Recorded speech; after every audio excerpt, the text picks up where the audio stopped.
my own using scrap wood. The holes drilled on the template are 1/2-inch holes, so I'm making 1/2-inch dowels by using a 1/4-inch roundover bit on 1/2-inch square pieces.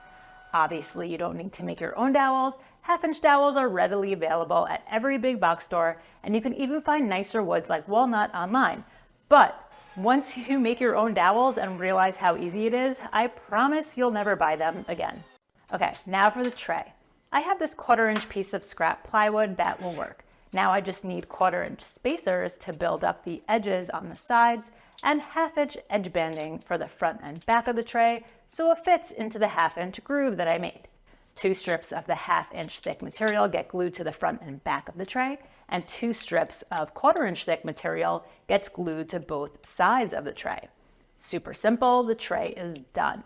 So I can get the final length of all the dowels and cut them slightly oversized, maybe like a 1/16, just to leave room for the tray to be able to slide in and out easily. I do kind of wish I cut them even longer because I decided to use a socket in an impact wrench as a makeshift lathe to sand them. Because they're already the exact size I needed, I had to flip the dowels around to sand both ends, which added a lot of time to this process. It would have been easier and quicker to just sand from one end and cut off that end to the final length. Lesson learned.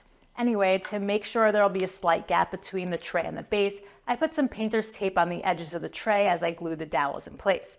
The most important dowels are the front and back ones. So I used CA glue along with wood glue to just get those in position and set up really fast. Then I could remove the tray so no glue squeeze out gets on it and load it up with the rest of the dowels. I considered using a pin nailer to lock all these in position, but cauls and some clamps seemed to work out okay. The ends get a good sanding, and I noticed there were some gaps